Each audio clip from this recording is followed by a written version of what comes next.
Gas లేదంటే లేదని చెప్పొచ్చు కదా. ఈ మాత్రం దానికి నరికేస్తానని చెప్పి కత్తితో మీరు ఇలా రావచ్చా? నీ బొంద! ఈ కత్తి తీసుకొచ్చింది నిన్ను నరకడానికి కాదు, అడవిలోకి వెళ్ళి కట్టెలు కొట్టుకురావడానికి.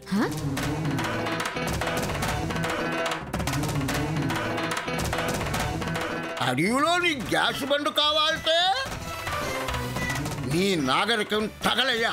ఈ కత్తి తీసుకెళ్ళి కట్టెలు తీసుకురా, వెళ్ళు.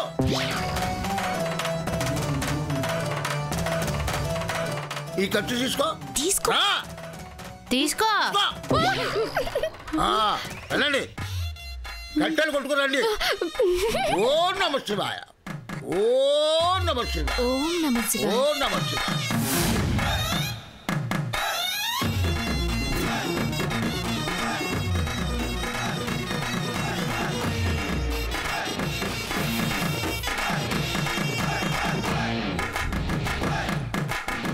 వచ్చే నెలతో పచ్చి కొమ్మలు కొట్టుకో, వెళ్ళి పిచ్చు మామ.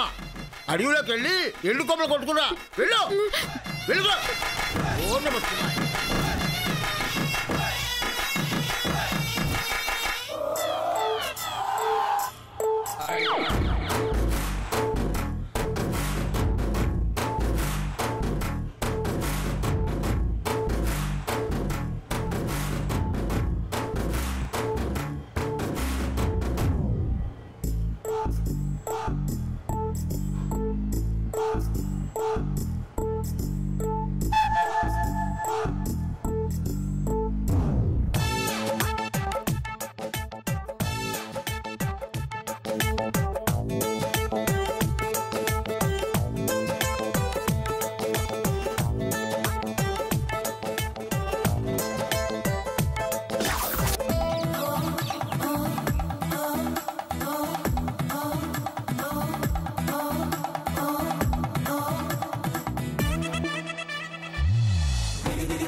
రాయే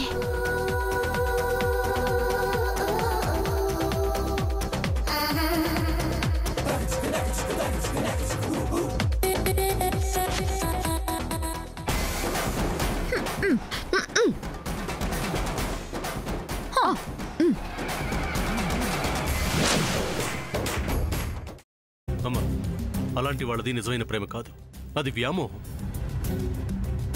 ఎగ్జాక్ట్లీ చిన్నత్త, నిజంగా ప్రేమించుకున్న వాళ్ళు అలా చేయరు.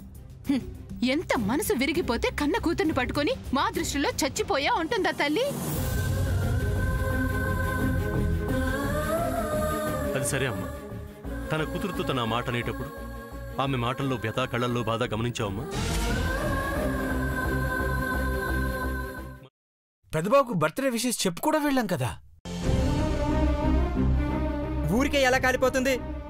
మంట పెడితేనో పడితేనో తగలబడుతుంది.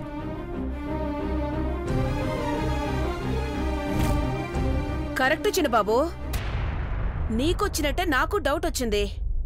పార్వతే షర్టును తగలబెట్టిందనుకుంటా.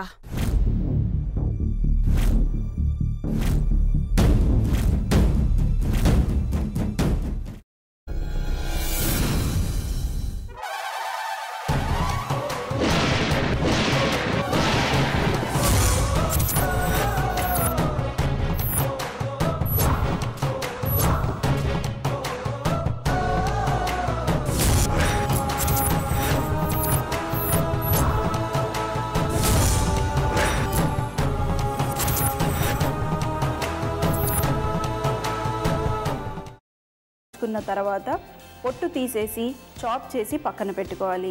ఒక ప్యాన్లో కొద్దిగా నూనె వేడి చేసి అందులో ఆవాలు, మినప్పప్పు, శనగపప్పు, కరివేపాకు, సన్నగా తరిగి పెట్టుకున్న ఉల్లిపాయలు వేసుకుని 1 నిమిషం పాటు వేయించుకోవాలి. ఆ తర్వాత కాల్చి కట్ చేసి పెట్టుకున్న వంకాయని కూడా అందులో వేసుకుని బాగా మిక్స్ చేసి బౌల్లోకి ట్రాన్స్ఫర్ చేసుకుని అందులో తగినంత చిక్కటి పెరుగు లేదా పల్చటి పెరుగు వేసుకుని మిక్స్ చేసి అన్నంతో కానివ్వండి, చపాతీతో కానివ్వండి సర్వ్ చేసినా చాలా బాగుంటుంది.